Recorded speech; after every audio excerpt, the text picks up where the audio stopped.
জাতি আজ ক্রান্তিকাল অতিক্রম করছে, আসুন আমরা সংলাপে বসি, এমন আহ্বান জানিয়েছেন জামায়াতের নায়েবে আমির ডাক্তার আব্দুল্লাহ মোহাম্মদ তাহের। এর আগে আমরা দেখেছি জুলাই সনদ বাস্তবায়নকে কেন্দ্র করে রাজনৈতিক অঙ্গনে মত পার্থক্য তীব্র আকার ধারণ করে। জামায়াতে ইসলামী, এনসিপি সহ কয়েকটি রাজনৈতিক দল গণভোট, গণপরিষদ নির্বাচন এবং অধ্যাদেশের মাধ্যমে জুলাই সনদ বাস্তবায়নের পক্ষে অবস্থান নেয় এবং বিপরীতমুখী অবস্থানে আছে বিএনপি। তারা বলছে নির্বাচিত সংসদ জুলাই সনদের বাস্তবায়ন করবে। সেই সঙ্গে পিআর পদ্ধতিতে নির্বাচনের দাবিতে আন্দোলনের ঘোষণা দিয়েছিল জামায়াতে ইসলামী। বর্তমান বাস্তবতায় এই যে সংলাপের আহ্বান, সেটি আলোচনার মধ্য দিয়ে রাজনৈতিক সংকটের সমাধান করবে কি? এই প্রেক্ষাপটে আমাদের আজকের আলোচনা। দর্শক, আমি ফারনাজ জুই সবাইকে আমন্ত্রণ জানিয়ে শুরু করছি দেশ টেলিভিশনের নিয়মিত আয়োজন দেশ সন্ধ্যা। আজকের আলোচনায় এগিয়ে নিতে স্টুডিওতে আছেন দুজন সম্মানিত অতিথি। চলুন একে একে পরিচিত হই। আছেন সাইদুর রহমান, সিনিয়র সাংবাদিক। সেই সঙ্গে আরও আছেন শরীফউদ্দিন জুয়েল, আহ্বায়ক, বাংলাদেশ জাতীয়তাবাদী যুবদল, ঢাকা মহানগর উত্তর। দুজনকে আমন্ত্রণ জানাচ্ছি আজকের আলোচনায়। সাইদুর রহমান, আপনাকে দিয়ে আলোচনাটা শুরু করতে চাই। যেমনটি বলছিলাম যে বেশ কিছুদিন ধরে আমরা রাজনৈতিক দলগুলোর মাঝে এক ধরনের মত পার্থক্য দেখছি।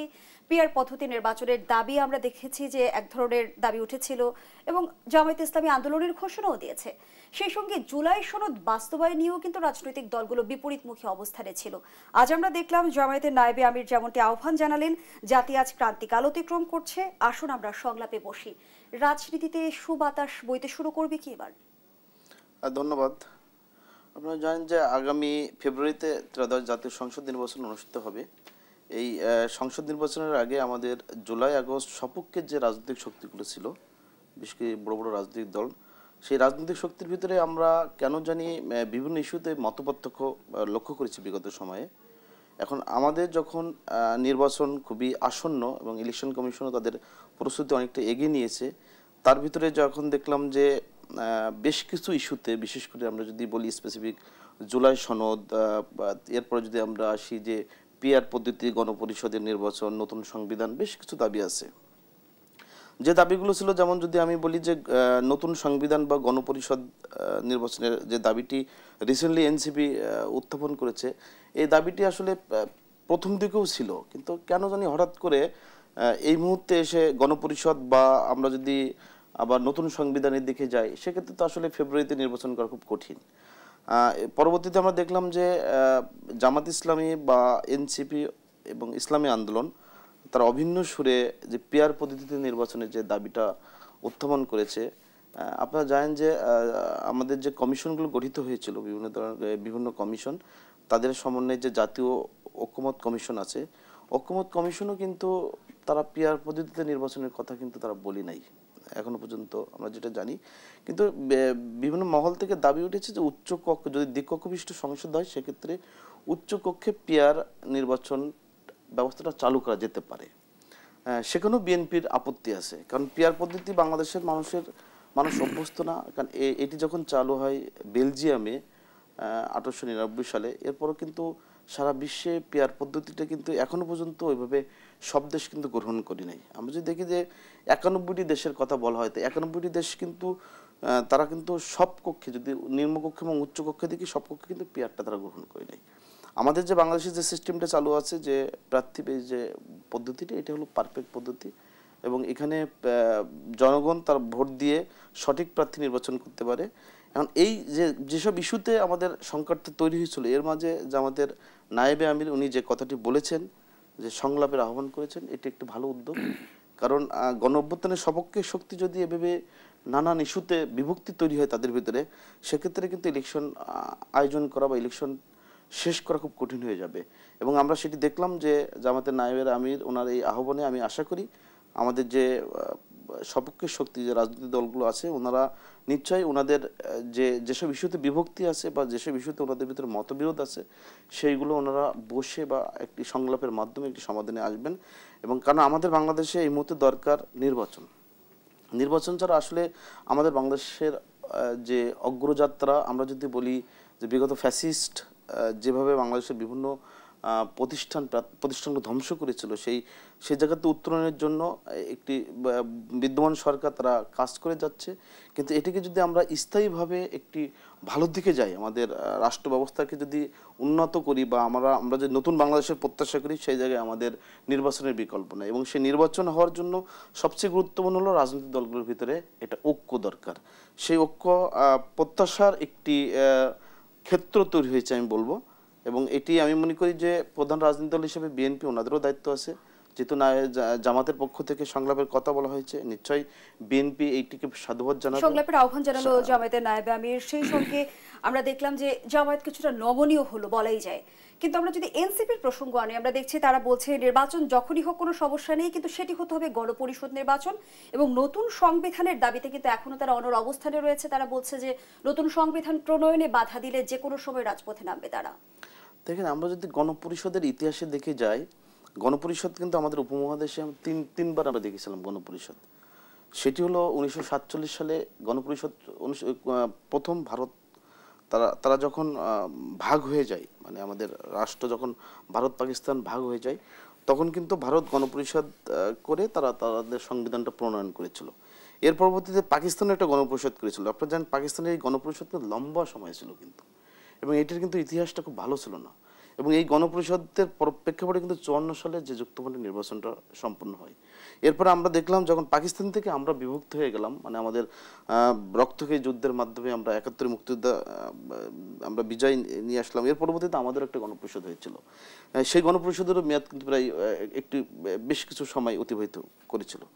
এখন যদি গণপরিষদের কথা বলা হয়, আমি মনে করবো যে এটি রাজনৈতিকভাবে একটি অপরিপক্ষ দাবি। এটি প্রথম দিকে করার একটা সুযোগ ছিল, কারণ আমাদের নির্বাচন আর যদি আমি তফসিলি কথা বলি যে ফেব্রুয়ারিতে যে ইলেকশন, তার ডিসেম্বরে তফসিল ঘোষণা করে কমিশন, সেক্ষেত্রে হাতে আছে মাত্র 3 থেকে 4 মাস।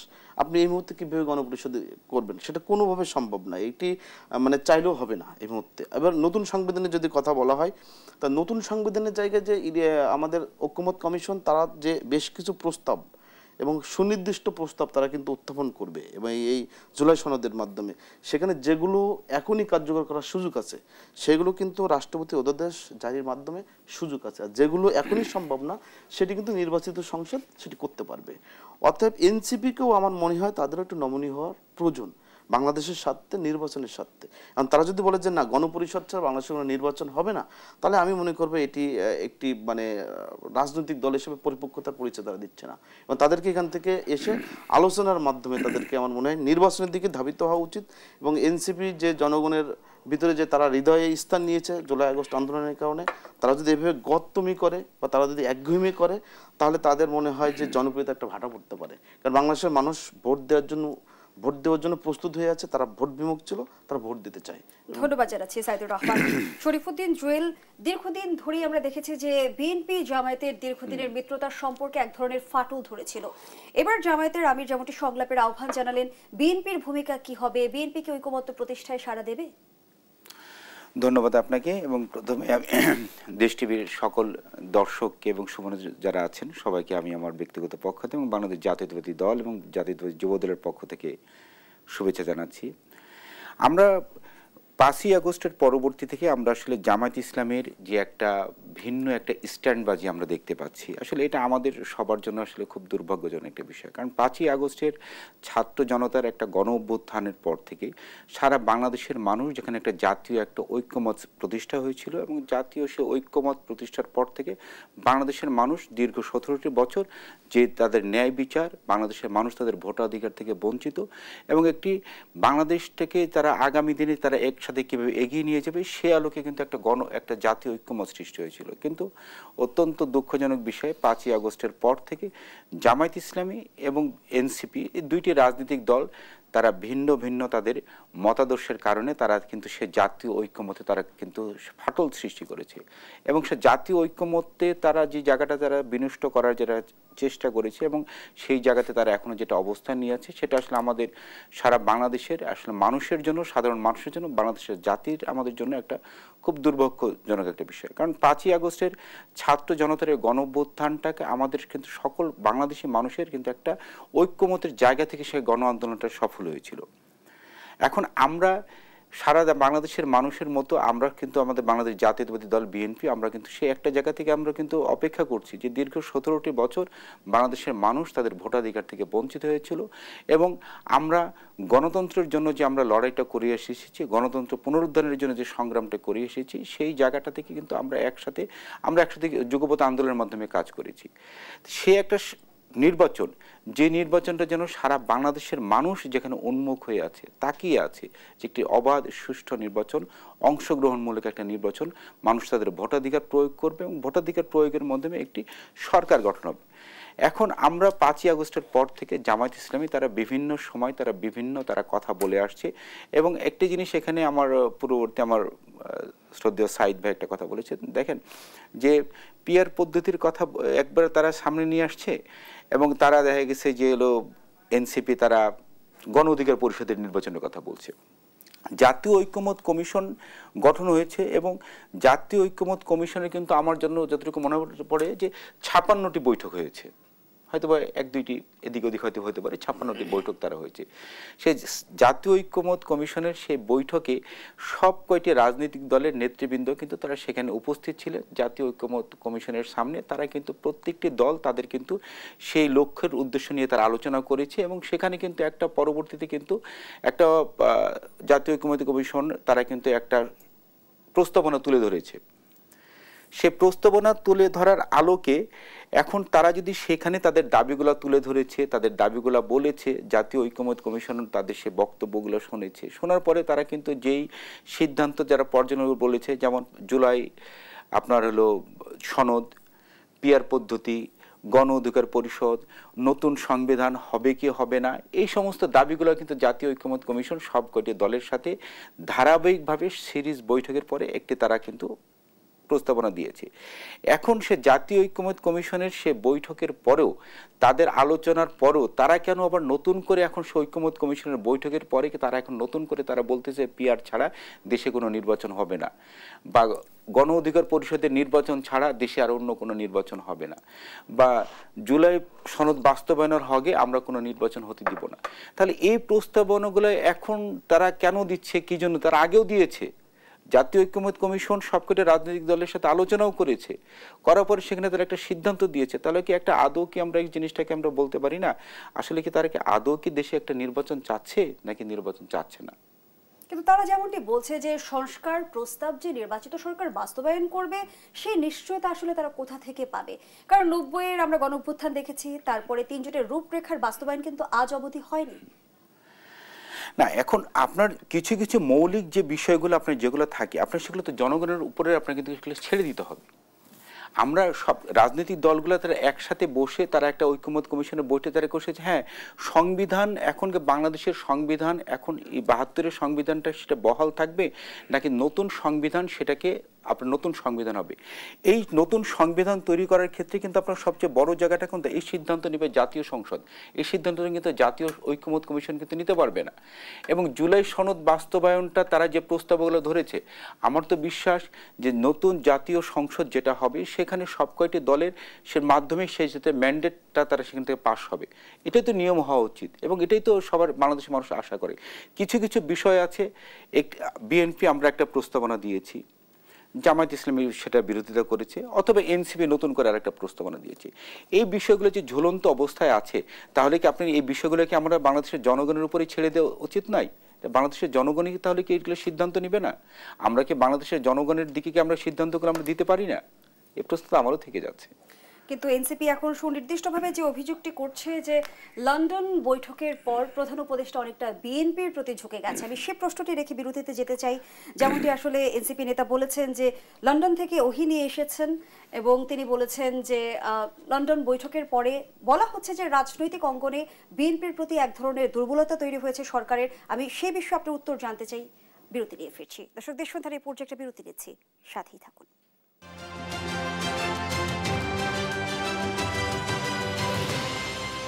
আবারও আমন্ত্রণ, আপনারা দেখছেন দেশ টেলিভিশনের নিয়মিত আয়োজন দেশ সন্ধ্যা। নির্বাচন ও রাজনৈতিক বাস্তবতা এই শিরোনামে চলছে আজকের আলোচনা। আমরা আবারও ফিরছি অতিথিদের কাছে। শরীফুদ্দিন জুয়েল, যে আলোচনায় আমরা ছিলাম, যেমনটি আসলে এনসিপির তরফ থেকে অভিযোগ করা হচ্ছে যে লন্ডন বৈঠকের মধ্য দিয়ে অন্তর্বর্তী সরকার বিএনপির প্রতি ঝুঁকে গেছে, তারা বলছে একটি দলের প্রতি দুর্বলতা, জাতির সাথে বেইমানি। কি বলবেন এই বিষয়ে? আমি প্রথমে তাদের এই বক্তব্যের প্রতিবাদ জানাচ্ছি এবং তাদের অপরিপক্কতার জন্য আমার কাছে কিছুটা দুঃখও লাগছে। এই কারণে লাগছে, দেখুন, ডক্টর ইউনূস সাহেবের সাথে আমাদের বিএনপির ভারপ্রাপ্ত চেয়ারম্যান জনাব তারেক রহমানের লন্ডনে যে বৈঠকটি হয়েছিল, এটা আসলে সারা বাংলাদেশের জনগণের একটা আশা আকাঙ্ক্ষার একটা প্রতিফলন হয়েছিল সেই বৈঠকের মাধ্যমে। কারণ সারা বাংলাদেশের মানুষ তাকিয়েছিল, যেহেতু ডক্টর ইউনূস সাহেব উনি ওনার ব্যক্তিগত সফরে, রাষ্ট্রীয় সফরে উনি এখানে গিয়েছিলেন রাজ পরিবার থেকে পদক গ্রহণ করার জন্য। সেখানে উনি গিয়ে বিএনপির ভারপ্রাপ্ত চেয়ারম্যান জনাব তারেক রহমান, যিনি গত 17টি বছর গণতান্ত্রিক আন্দোলনের জন্য উনি নেতৃত্ব দিয়ে আসছেন এবং ফ্যাসিস্ট মাফিয়া হাসিনার হিংসাত্মক রোশনাপলে যিনি দেশে আসতে পারেননি এবং বিদেশের মাটিতে বসে থেকেও যাকে একের পর এক মামলায় যাকে পর্যদস্ত করা হয়েছিল এবং অত্যন্ত অন্যায়ভাবে এবং বিভিন্নভাবে ষড়যন্ত্র সাজিয়ে ফরমেশে রায়ের মাধ্যমে তাকে বিভিন্ন মামলা থেকে কারাদণ্ড দেওয়া হয়েছিল, সেই নেতাটি লন্ডনে বসে 8,000 কিলোমিটার দূরে বসে সেখানে বাংলাদেশের মানুষকে যিনি নেতৃত্ব দিয়েছিলেন, হাসিনা বিরোধী ফ্যাসিস্ট সরকারের আমলে যিনি রক্তচক্ষু না উপেক্ষা করে যিনি বাংলাদেশের মানুষকে, বিএনপিকে একদিক দিয়ে সুসংগঠিত রেখেছেন এবং বিএনপিকে উনি হাসিনার এত ষড়যন্ত্রের পরে বিএনপিকে যিনি ভাঙতে দেননি, টুকরো টুকরো করতে দেননি, যেখানে হাসিনা হাজারো কোটি টাকায় বিনিয়োগ করেছিল বিএনপিকে ভাঙার জন্য দেশনেত্রী বেগম খালেদা জিয়া জেলখানে যাওয়ার পরে, এবং 2023-এর আন্দোলন থেকে শুরু করে সর্বশেষ জুলাইয়ের আগস্টের ছাত্র জনতার গণ অভ্যুত্থানে যিনি সারা বাংলাদেশের মানুষকে নেতৃত্ব দিয়েছিলেন এবং আমরা তাকে ইতিহাসের একজন সে মহানায়ক হিসেবে আমরা তাকে দেখি, বিএনপির ভারপ্রাপ্ত চেয়ারম্যান জনাব তারেক রহমানকে। সেখানে ডক্টর ইউনূস সাহেব লন্ডনে উনি রাজকীয় সে রাজ পরিবার থেকে পদক গ্রহণ করার সময় উনি সেখানে লন্ডনে গিয়েছেন এবং সেখানে লন্ডনে গিয়ে বিএনপির ভারপ্রাপ্ত চেয়ারম্যান জনাব তারেক রহমানের সাথে ওনার সৌজন্য সাক্ষাৎ হবে, এটা সারা বাংলাদেশের মানুষ কিন্তু তাকিয়েছিল সেই সাক্ষাতের দিকে এবং সেখানে সারা বাংলাদেশের মানুষের জনগণের আশা আকাঙ্ক্ষার প্রতিফলন ঘটেছিল তারেক রহমান এবং ডক্টর ইউনূসের সে বৈঠকে। কিন্তু শরীফুদ্দিন জুয়েল, যেমনটি আসলে এনসিপি বলছে যে কোন সরকার প্রধান একটি রাজনৈতিক দলের প্রধানের সাথে বৈঠক শেষে যৌথ বিবৃতি দিতে পারে কিনা, এমন কোনো নজির বিশ্বে আছে কিনা? আসলে এটা তো কোনো একটা আনুষ্ঠানিক দুই রাষ্ট্রের তো বৈঠক না। আমি প্রথমে এই জিনিসটা আমি একটু সংশোধন করে দিতে চাই। যৌথ বিবৃতিটাকে যারা বিতর্কিত করতে চায়, এটা দেখা যায় কি দেখা গেছে যে এখানে ডক্টর ইউনূস সাহেব উনি লন্ডনে গিয়েছেন, লন্ডন সে বৈঠক শেষ করে উনি তারেক রহমান আমাদের বিএনপি ভারপ্রাপ্ত চেয়ারম্যান ওনাকে সাথে করে নিয়ে উনি একটা বক্তব্য দিয়েছেন, সাংবাদিকদের সাথে উত্তরগুলো দিয়েছেন। এটাকে আমরা যৌথ বিবৃতি না বলে আমরা সেভাবে তো দেখতে পারি। এখানে রাষ্ট্রীয় প্রোটোকল ভাঙার বিষয়টা কিন্তু ওভাবে কিন্তু আসে না, এটা আমরা সেভাবে দেখি, আমরা সেটা মনে করি। এবং তারেক রহমানের সাথে ডক্টর ইউনূস সাহেবের যে বৈঠক, সারা বাংলাদেশের মানুষ সে বৈঠকে যেটা তাকিয়েছিল, তারা আসলে আগামী একটা নির্বাচনের যে একটা বাংলাদেশের, আপনি খেয়াল করলে দেখবেন ডক্টর ইউনূস সাহেব লন্ডনে যাওয়ার আগে বাংলাদেশের রাজনীতি কিন্তু একটা কালো মেঘ ছিল যে আসলে বাংলাদেশের জাতীয় নির্বাচনটা কবে হবে, সেটা আদৌ হবে কিনা বা নানা ষড়যন্ত্রের কারণে নির্বাচনটাকে আরও পিছবে কিনা। ডক্টর ইউনূস সাহেব উনি যখন দায়িত্ব নেন, দায়িত্ব গ্রহণের কারণে বলেছিলেন অত্যন্ত দ্রুততর সময়ের মধ্যে একটি দেশের একটি নির্বাচন হবে। সেই নির্বাচনটার বিষয়ে কিন্তু কোনো সুস্পষ্ট কোনো ধারণা কিন্তু আমরা পাচ্ছিলাম না।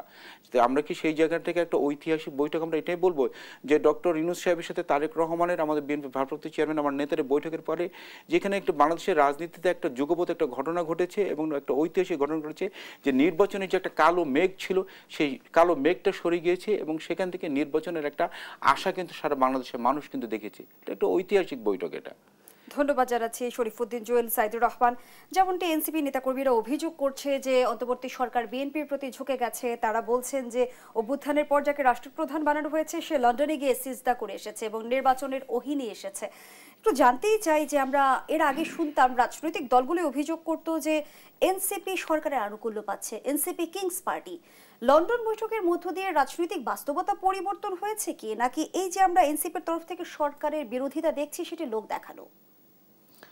হ্যাঁ, আমরা যদি সেই লন্ডন বৈঠকের দিকে যাই, তা আপনারা দেখবেন যে লন্ডন বৈঠকের আগে সরকারের সাথে বিএনপির একটি দূরত্ব ছিল। সে দূরত্ব ছিল ইলেকশন ইস্যুতে। বিএনপি কিন্তু একটা আলটিমেটাম দিয়েছিল যে ডিসেম্বরের ভিতরে জাতীয় নির্বাচন করতে হবে এবং সরকার কিন্তু তখন ঘোষণা দিয়েছিল যে না, আমরা এপ্রিলের ভিতরে জাতীয় নির্বাচন করব। আমরা প্রথম মাঝপথের যে ঘোষণাটি। এবং আপনারা দেখবেন যে সরকারের ভিতরে কিন্তু এনসিপির দুজন প্রতিনিধি আছে, দুজন উপদেষ্টা, এবং আমরা যদি দেখি যে সরকারের বিভিন্ন মন্ত্রণালয়ে যে ছাত্র প্রতিনিধি যাদেরকে দেওয়া হয়েছিল সেগুলো কিন্তু এনসিপির মনোনীত। কিন্তু যখন ইলেকশন ইস্যুতে আসলো, মানে বিশেষ করে লন্ডনে বৈঠকটি সম্পন্ন হলো, বৈঠক হওয়ার পরে আমাদের বিশেষ করে যে প্রধান রাজনৈতিক দল বিএনপি এবং সরকারের ভিতরে যে দূরত্ব ছিল সেই দূরত্বটা অনেকটা কেটে যায়, এবং তখন একটা ইলেকশনের আবহাওয়া তৈরি হয় বাংলাদেশে, যে না একটা নির্বাচনের দিকে যাচ্ছে। যখনই দেখলাম যে নির্বাচনের একটা পরিবেশ তৈরি হলো বাংলাদেশে, বা নির্বাচন হবে বা হতে যাচ্ছে এরকম একটি পরিবেশ আমরা দেখলাম, তখনই এনসিপি বা জামাত ইসলাম তাদের এই বৈঠক নিয়ে তারা আপত্তি জানালো যে যৌথ ঘোষণা বিশেষ করে। বাট আমি যদি বলি মোটা দাগে যৌথ ঘোষণায় কিন্তু সেভাবে কোনো সিদ্ধান্তের কথা জানানো হয় নাই। আপনারা নিজেরাও আপনারা দেখবেন যৌথ ঘোষণাটা ছিল দুই পারস্পরিক একটা মিটিংয়ে জাস্ট একটা সারমর্ম ছিল, এবং এটি নিয়ে কিন্তু কোনো আহামরি কোনো সিদ্ধান্ত, হ্যাঁ এমন যদি হতো যে ওখানে ইলেকশনের ঘোষণা আসতো যে না আমরা ফেব্রুয়ারিতে ইলেকশন করার বিষয়ে একমত হয়েছি, সেরকম তো কোনো ঘোষণা ছিল না। এটা নিয়ে পরবর্তীতে দেখলাম বিশেষ করে যখনই প্রধান উপদেষ্টা 5ই আগস্ট জাতির উদ্দেশ্যে ভাষণ দিয়ে উনি স্পেসিফিক করলেন যে রমজানের আগে ফেব্রুয়ারির ভিতরে জাতীয় নির্বাচন। এরপর থেকে এনসিপি তাদের কেন্দ্রীয় নেতাদের যদি আমরা বডি ল্যাঙ্গুয়েজগুলো দেখি, তো আপনি দেখবেন যে সবার ভিতরে যেন একটা বিক্ষিপ্ত বক্তব্য, মানে কেন জানি মনে হয় যে এক একজন এক এক স্টাইলের বক্তব্য দিচ্ছে, মানে কোনো কিছু হলে কাউন্টার, মানে ইলেকশনটাকে কীভাবে বাধাগ্রস্ত করা যায় সে ধরনের বক্তব্য আমরা তাদের মাস থেকে দেখেছি। বিশেষ করে নাসিরুদ্দিন পাটোয়ারির কিছু বক্তব্য আছে, খুব আপত্তিকর বক্তব্য। রাজনৈতিক আপনি যখন নতুন একটি রাজনৈতিক দল করবেন বা একটি দলকে আপনি প্রসারিত করবেন, তখন আপনার ভিতরে শিষ্টাচারটা মানতে হবে রাজনীতিক। সেই জায়গাগুলোতে দেখলাম যে তাদের ভিতরে বেশ কিছু মানে রাজনীতিতে কাদা ছুড়োছুড়ি যে আমাদের পূর্বের যে এটি ছিল সেটির ধারাবাহিকতা আমি এনসিপির ভিতরে দেখলাম। এবং আমরা যদি দেখি যে লন্ডনের সিজদা দিয়ে এসেছে, এই শব্দগুলো না, এগুলো রাজনৈতিক শব্দ, আমরা ওই পয়েন্টে যাব না। কিন্তু আমাদের একটা বিষয় ভাবতে হবে এবং আমাদেরকে মনে রাখতে হবে, বিএনপি বাংলাদেশের প্রধান রাজনৈতিক দল। বিগত 17 বছর এই দলটির হাজার হাজার নেতাকর্মী, লাখ লাখ নেতাকর্মী নির্যাতন নিপীড়নের শিকার। যখন ফ্যাসিবাদের পতন ঘটেছে তখন সাধারণত বাংলাদেশের প্রধান রাজনৈতিক দল হিসেবে বিএনপিরও কিছু দায়িত্ব বা কিছু কর্তব্যের জায়গা ছিল, এবং সরকারের পক্ষ থেকে যদি বিএনপির সাথে সংকটটা তৈরি হয় বা দূরত্বটা থাকে, তাহলে তো ইলেকশন ইস্যুতে সরকার কোনো সিদ্ধান্ত আসতে পারবে না। সেখানে একটা সিদ্ধান্তের প্রয়োজন ছিল। আমি এই বৈঠকের পূর্বের কিছু চিত্র জানি, এবং এই বৈঠকটি কিন্তু অনেক কাঠখড় পেরিয়ে কিন্তু করা হয়েছিল। এবং একজন উপদেষ্টা, আমি এবং আপনাদের আজকে টকশোতে বলি, অর্থ উপদেষ্টা সালাউদ্দিন আহমেদ, ডক্টর মোহাম্মদ ইউনূস এবং জনাব তারেক রহমানের ভিতরে বৈঠকটির সমঝোতা করেছিলেন। ওনার সমঝোতায় এই বৈঠকটি লন্ডনে অনুষ্ঠিত হয়, এবং এই বৈঠকটি আটকানোর জন্য নানান ধরনের তৎপরতাও ছিল, সেটি এনসিপি হোক আদার্স হোক। আমি একটি কথা এর আগেও আপনাদের টকশোতে বলে গেছিলাম, ডিপ স্টেট যেটি বলা হয়, যে অদৃশ্য শক্তি, ছায়া শক্তি সরকারের ভিতরে, এই ছায়া শক্তি ডক্টর মোহাম্মদ ইউনূস এবং তারেক রহমানের ভিতরে বৈঠক কিন্তু চায় নাই তারা। ডিপ স্টেটের আসলে প্রধান লক্ষ্য কি? তাদের প্রধান লক্ষ্য হলো ইলেকশন আটকানো। কারণ হলো, মূল কারণের জায়গা হলো যে এরা খেলাধুলায় সবসময় ব্যস্ত থাকে। আপনারা দেখবেন যে এই ডিপ স্টেটের যারা কারিগর, এরা কিন্তু দৃশ্যমান আসে না। এরা সবসময় রাজনৈতিক দলগুলোকে সামনে রেখে দাবার গুটি চালার চেষ্টা করে, এবং রাজনৈতিক দলগুলো দাবার গুটিতে ঘোরাঘুরি শুরু করে, এপাশে ওপাশে যায়। এইটি হলো আমাদের বাংলাদেশের রাজনীতির জন্য খুবই মানে একটা খারাপ পন্থা। এখনো বলা হচ্ছে যে পর্দার অন্তরালে অনেক কিছু চলছে, নির্বাচন বিলম্বের ষড়যন্ত্র কি এখনো চলমান? আমি তো মনে করি ইলেকশন যতক্ষণ না ঘোষণা হবে বা ঘোষণা হওয়ার পরেও আমি মনে করি যে এই ইলেকশন বাধাগ্রস্ত করার নানান ধরনের চক্রান্ত থাকতে পারে, এখনো পর্যন্ত আছে। তবে আমি একটি বিষয়ে আমি নিশ্চিত তখনই হব, যখনই বিএনপির ভারপ্রাপ্ত চেয়ারম্যান তারেক রহমান বাংলাদেশে ঢুকবেন। আমি মনে করি সাংবাদিক হিসাবে তখনই বাংলাদেশের নির্বাচনী ট্রেনটা যাত্রা শুরু হবে। এখনও মনে করেন যাত্রা পথটা আছে খুব ধীর গতিতে, এটার গতি বাড়বে। উনি যখন দেশে আসবে তখন আমরা ধরে নিতে পারবো যে বাংলাদেশে একটি নির্বাচন হতে যাচ্ছে। ধন্যবাদ জানাচ্ছি সাইদুর রহমান। শরীফুদ্দিন জুয়েল, তারেক রহমান কবে দেশে ফিরবেন? এখন দেশে ফিরতে বাধাটা আসলে কি?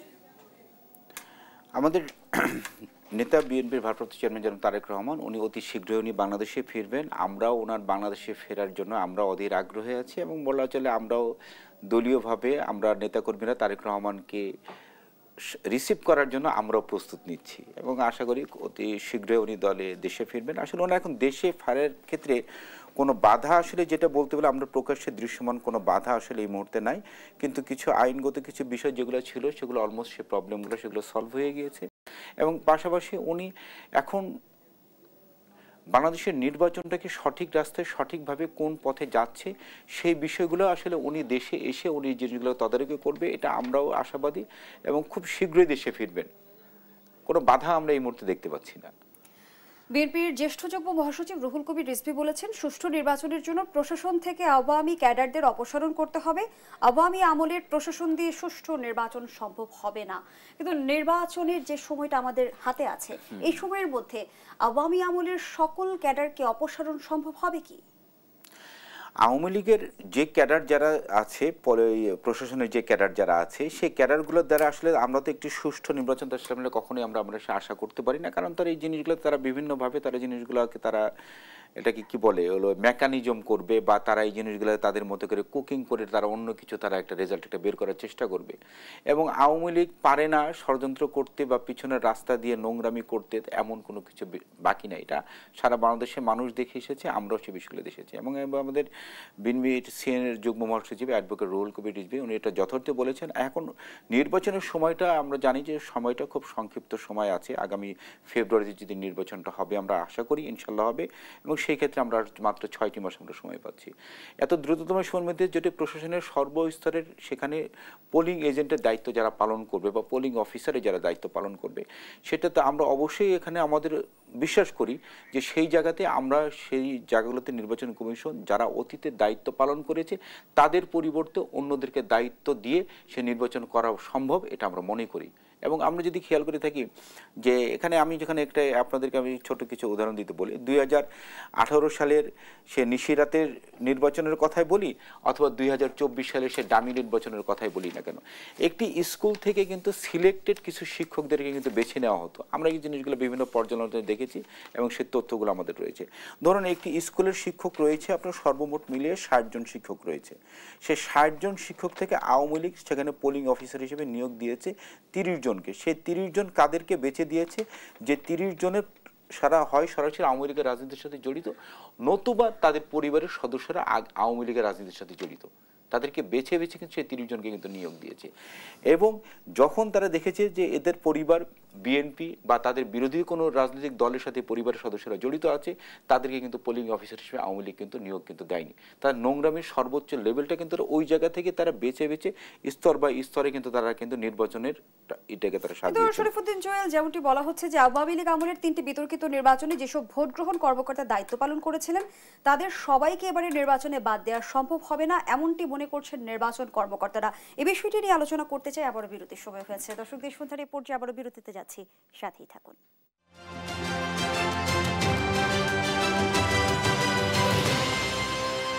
আবার আমন্ত্রণ, দেখছেন দেশ সন্ধ্যা। আমরা আবারও ফিরছি আলোচনায়। শরীফুদ্দিন জুয়েল, যে আলোচনায় আমরা ছিলাম আওয়ামী লীগ আমলের 3টি বিতর্কিত নির্বাচনে যেসব ভোট গ্রহণ কর্মকর্তা দায়িত্ব পালন করেছিলেন তাদের সবাইকে এবারে নির্বাচনে বাদ দেওয়া সম্ভব হবে না বলে মনে করছেন নির্বাচন কর্মকর্তারা। যদি 6 মাস সময় আমরা ধরেও নেই, 6 মাসের মধ্যে লাখ লাখ ভোট গ্রহণ কর্মকর্তা আসলেই কি আমাদের তৈরি করা সম্ভব?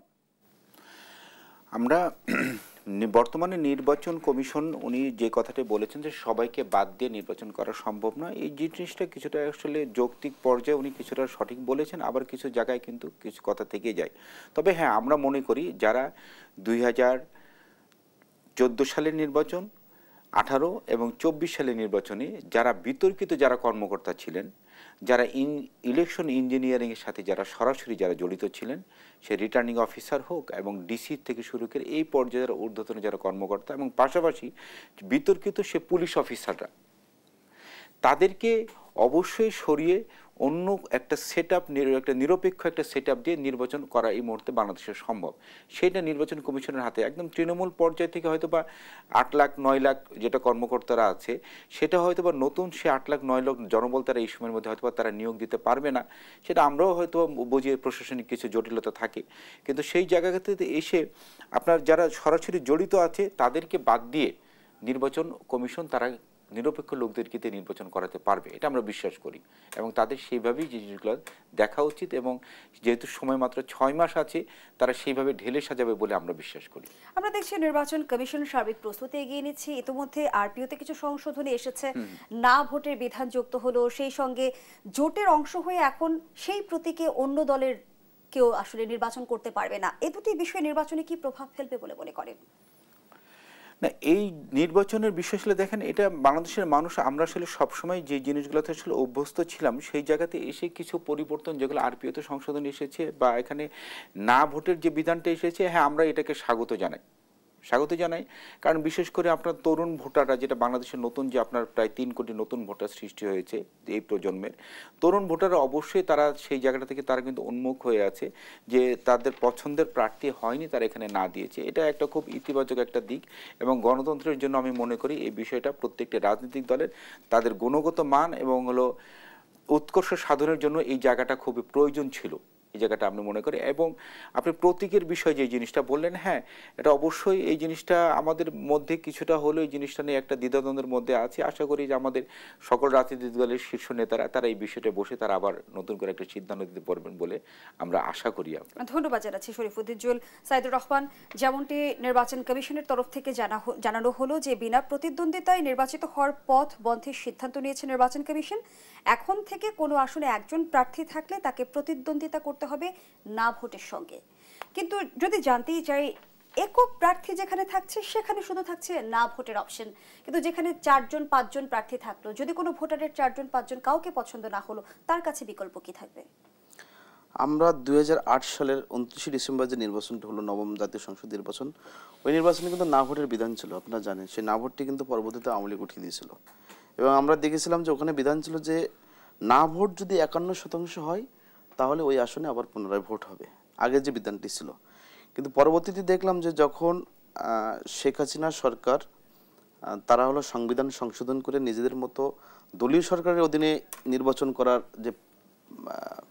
করার যে সংবিধান পুনর্স্থাপন করলো এবং 14, 18 এবং 24 তিনটি বিতর্কিত নির্বাচনে দেখবেন যে 14 সালে 153 জন বিনা প্রতিদ্বন্দ্বিতা পাশ করে গেল, মানে মানুষ ভোট দিতে পারে না, যদিও সেটা একতরফা ভোট ছিল। এরপর আমরা যদি দেখি ইউনিয়ন পরিষদ, পৌরসভা বা সিটি কর্পোরেশন, বিভিন্ন জায়গায় দেখবেন যে বিনা প্রতিদ্বন্দ্বিতার পাশে যে একটা হিড়িক পড়ে গেছিল। ইলেকশন কমিশন যে উদ্যোগটি নিয়েছিল এটা একটা ভালো উদ্যোগ। আমি বলবো যে বিনা প্রতিদ্বন্দ্বিতায় যিনি একক প্রার্থী থাকবে তাকে পাশ করতে গেলে না ভোটের সাথে ফাইট করতে হবে, মানে অদৃশ্য শক্তির সাথে ফাইট করতে হবে। মানে জনগণ যদি মনে করে যে যিনি একক প্রার্থী উনাকে আমরা পছন্দ করছি না, যে কোনো দলের একক প্রার্থী থাকলে তখন না ভোটে ভোট দিয়ে সে জানান দিতে পারে যে আপনার প্রার্থী যিনি একক প্রার্থী উনি যোগ্য নন। কিন্তু যদি কোনো আসনে 2জন প্রার্থী থাকলো, ভোটারের না পছন্দ হতেই পারে। না ভোটের অপশনটি এটি আসলে যেহেতু আগে ছিল এখন নাই, এটি ইলেকশন কমিশন যেহেতু সেই সিদ্ধান্ত নেয় না এবং গভর্নমেন্ট থেকে কিন্তু এ ধরনের প্রস্তাবও তাদেরকে দেওয়া হয় নাই, তারা নিজ উদ্যোগে আরপিও সংশোধন করে তারা সরকারকে পাঠিয়েছে। সরকার চাইলে কিন্তু এই বিধানটি কিন্তু আবার সংশোধন করতে পারে এবং জাতীয় ঐকমত্য কমিশন চাইলেও তারা কিন্তু ওই একক প্রার্থীর পরিবর্তে মানে থাকলে না ভোট এটা বাদ দিয়ে না ভোটের পুরো বিধানটা তারা চালু করতে পারে। তবে না ভোটের বিধানটা বাংলাদেশের দরকার আছে, ভোটারের চয়েসের ক্ষেত্রে এটা প্রয়োজন আছে। কারণ যেটি আমরা 8 সালে ছিল বা 8 সালে তখন তো এটা আলোচনার ভিত্তিতে ছিল, পরবর্তী যখন উঠিয়ে দেওয়া হয় তখন কিন্তু আলোচনা ছাড়া উঠিয়ে দেওয়া হয়েছিল। তা যেহেতু সুযোগ এখনো আছে, ইলেকশন কমিশন প্রস্তাব দেওয়া মানে সেটি ফাইনাল না, এটি ল মিনিস্ট্রিতে যাবে, ল মিনিস্ট্রি থেকে এটি ভেটিং হবে, তার পরবর্তীতে রাষ্ট্রপতি আবার ইলেকশন কমিশনকে পাঠাবে ওটা দেখার জন্য, তারপরে রাষ্ট্রপতি অধ্যাদেশ জারি করবে, মানে এটা লং প্রসেস। সরকার চাইলে বা রাজনৈতিক দলগুলো যদি চায় তাহলে এখনো সুযোগ আছে না ভোটের বিধানটা সংযুক্ত করার। আমার দৃষ্টিতে মনে করি না ভোটের বিধানটা থাকার দরকার আছে বাংলাদেশের বাস্তবতায়। কারণ একটি আসনে 5জন প্রার্থী হলে সেখানে এটা আমরা মেজারমেন্ট করতে পারবো যে না এই 5জন প্রার্থীকে ভোটাররা চাচ্ছে কি চাচ্ছে না। না ভোটের অপশনটা থাকলে ভোটাররা একটা রায় দিতে পারবে, যে রায়টাও কিন্তু একটু গুরুত্বপূর্ণ। গণঅভ্যুত্থানের পর আমরা বারবার দেখেছি জনপ্রশাসনের সংস্কারের বিষয়টি নিয়ে বারবার আলোচনা হয়েছে এবং বলা হয়ে থাকে যে প্রশাসনে 25% চেয়ার বদলে গেছে, বড় বড় রদবদল আমরা দেখেছি, কিন্তু আদতে সংস্কার কতটুকু হয়েছে? এই প্রশাসনই কি সামনের নির্বাচনে সবচেয়ে বড় চ্যালেঞ্জ হতে যাচ্ছে কিনা? না, প্রতিটি নির্বাচনে আপনারা দেখবেন যে প্রশাসন কিন্তু নির্বাচনের মূল কারিগর। আমরা যদি দেখি যে নির্বাচনের যে কয়েকটি কর্মকর্তাদের যে কয়েকটি ধাপ আছে, প্রথম হলো যে রিটার্নিং কর্মকর্তা, সহকারী রিটার্নিং কর্মকর্তা, প্রিজাইডিং কর্মকর্তা, সহকারী প্রিজাইডিং কর্মকর্তা, পলিং অফিসার, কয়েকটি স্তরের বেশিরভাগই তো প্রশাসনের কর্মকর্তা। আমরা এখন এই যে প্রশাসনের যে সংস্কার যে উদ্যোগটা নেওয়া হলো, আমরা যতটুকু জানি যে বেশ কিছু প্রস্তাবনা দেওয়া হয়েছিল যেগুলো এখনো আলোর মুখ দেখি নাই। তবে জাতীয় নির্বাচনের আগে প্রশাসনিক সংস্কারের কিছু প্রয়োজন আছে, কারণ আমরা আমাদের বাংলাদেশের রাজনীতিটি হলো আমলাতান্ত্রিক, মানে একটা আমলা দ্বারা আবদ্ধ।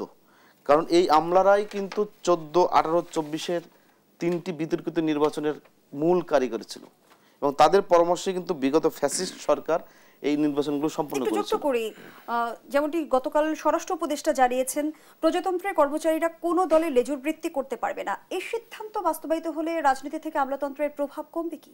না, অবশ্যই কমবে। এ ধরনের সিদ্ধান্ত তো আছেই, কারণ আমাদের সরকারি চাকরির আসন বিধিতে তো স্পষ্ট বলা আছে যে কোনো কর্মকর্তা কোনো সরকারি দলের লেজুর বৃত্তি করতে পারবে না, কোনো দলের লেজুর বৃত্তি করতে পারবে না, কোনো দলের দলীয় প্রোগ্রামে অংশ নিতে পারবে না। কিন্তু আমরা কি দেখলাম, আমরা চট্টগ্রামে এক পুলিশ কর্মকর্তাকে যদি দেখি, চট্টগ্রামের পুলিশ সুপার, উনি কিন্তু সরাসরি বলেন আপা আসবে না, কাকা হাসবে না, মানে তিনি দলীয় বক্তব্য দিলেন।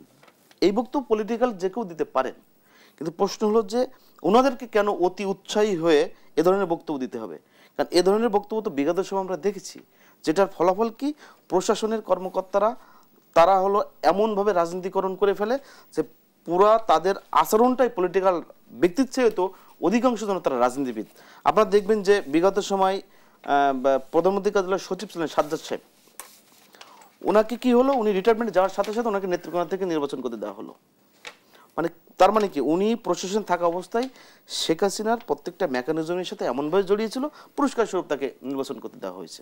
তার মানে প্রশাসনিক কর্মকর্তাদের আটকানোর জন্য আমরা যদি আচরণ এই চাকরির বিধিটা যদি আমরা ভালোভাবে অনুসরণ করি, সরকারি চাকরি বিধি, তাহলে আমার মনে হয় সরকারি কর্মকর্তারা তারা এ ধরনের কর্মকাণ্ড করতে পারবে না। আমরা যদি কিছু শাস্তির আওতা আনতে পারি যে না, এই কর্মকর্তা এ ধরনের কর্মকাণ্ডের সাথে যুক্ত আছে, তাহলে তাকে শাস্তি দেওয়া হোক, শাস্তির বিধান করা হোক। এর আগে আরেক পুলিশ কর্মকর্তা দেখবেন যে জামাতের একটি প্রোগ্রামে গিয়ে সেও বিতর্কিত বক্তব্য দিয়েছিল, কিন্তু তাদের বিরুদ্ধে কিন্তু কোনো ব্যবস্থা নেওয়া হয়নি। অর্থাৎ ব্যবস্থা নিতে হবে আপনাকে। যখন আপনি দৃষ্টান্ত স্থাপন করবেন, দেখবেন পরবর্তীতে কোনো পুলিশ কর্মকর্তা, প্রশাসনের কোনো কর্মকর্তা রাজনীতির প্রতি তাদের এত আগ্রহ তৈরি হবে না। আর এই আগ্রহ তৈরি করার পেছনেই কিন্তু মূল দায়টা কিন্তু আমাদের রাজনৈতিক দলগুলোর, কারণ রাজনৈতিক দলগুলো বরাবরই পুলিশ প্রশাসনকে নানানভাবে তাদেরকে নিজেদের আয়ত্ত আনার জন্য, বিশেষ সুবিধা দেওয়ার জন্য তারা এ ধরনের কর্মকাণ্ড করে থাকে। অর্থাৎ এই জায়গায় শাস্তিটা নিশ্চিত করতে হবে কর্মকর্তাদের। সাইদুর রহমান, শেষ প্রশ্নটি আপনার কাছে রাখতে চাই। বাংলাদেশের আসন্ন জাতীয় সংসদ নির্বাচনে প্রার্থী হওয়ার পরিকল্পনা করছেন উপদেষ্টা আসিফ মাহমুদ সজীব ভুঁইয়া। তিনি আরও জানালেন, যারাই নির্বাচন করবে বা রাজনীতি করার ইচ্ছে আছে তাদের কারোরই নির্বাচনকালীন সরকারে থাকা উচিত নয়। কিন্তু আমরা বিগত সময়ে যখন দেখলাম যে গণঅভ্যুত্থানের পর অন্তর্বর্তী সরকার দায়িত্ব গ্রহণ করেছে, অন্তর্বর্তী সরকারকে বলা হয় যে অরাজনৈতিক সরকার, নিরপেক্ষ সরকার, তাহলে এতদিন ধরে যে উপদেষ্টা আসিফ মাহমুদ আমরা যেমনটি জানি যে অন্তর্বর্তী সরকারে ছিলেন, সেটি আসলে কতটা যুক্তিসঙ্গত, কিংবা রাজনৈতিক মহলে নিয়ে প্রশ্ন উঠবে কিনা? না, আপনারা দেখেন যে প্রত্যেকটা নির্বাচনে একটি আচরণবিধি আছে। আমাদের নির্বাচন কমিশনও সে আচরণবিধি প্রণয়ন শুরু করেছে, অত দ্রুত আমরা দেখব। আসিফ মাহমুদ উনি নিজেও ঘোষণা দিয়েছেন উনি নির্বাচনকালীন সরকারে থাকবেন না। আপনারা জানেন যে আমাদের নির্বাচনকালীন সময় যে বর্তমান যে উপদেষ্টা পরিষদ আছে, এই উপদেষ্টা পরিষদ কিন্তু কাটছাঁট হবে এবং নতুন একটি উপদেষ্টা পরিষদ আসবে। আমরা যতটুকু জানি নভেম্বরের ফার্স্ট উইকের দিকে আমরা একটা নতুন উপদেষ্টা পরিষদ পাবো, যে উপদেষ্টা পরিষদ অথবা ছোট পরিসরে হবে। সেখান থেকে দুজন ছাত্র প্রতিনিধি, বিশেষ করে মাহফুজ এবং আসিফ, দুইজনই থাকবেন না, এটা আমরা মোটামুটি জানি। কিন্তু তারা ইলেকশন করতে পারেন, এটা তাদের অধিকার, নাগরিক হিসেবে তারা ইলেকশন করতে পারেন। আসিফ মাহমুদ যখন ইলেকশন করবেন, তাকে একজন প্রার্থী হিসেবে যে ধরনের বিধানগুলো আছে তাকে সেগুলো মানতে হবে। হ্যাঁ, আপনি যে কথাটা বলেছেন যে প্রশ্ন থাকতে পারে, কারণ সে তো ইমিডিয়েট সে তো সরকারি ছিল, সরকার থেকে পদত্যাগ করে ইলেকশনে যাচ্ছে। তার মানে সে একটি আনুকূল্য পেতে পারে, প্রশাসনিক আনুকূল্য পেতে পারে। কারণ সে যদি মনে করে যে আমি মুরাদনগর ইলেকশন করব অথবা আমি ঢাকাতে ইলেকশন করব, সে তার মেয়াদকালীন সময় তার নির্বাচনী এরিয়াতে তার মতো তো সে কিছু প্রশাসন সাজাতে পারে। ধন্যবাদ জানাচ্ছি সাইদুর রহমান। শরীফুদ্দিন জুয়েল, একই প্রশ্ন আপনার কাছে, যে প্রশাসনের আনুকূল্য পাওয়ার শঙ্কা আপনার মাঝে আছে কিনা?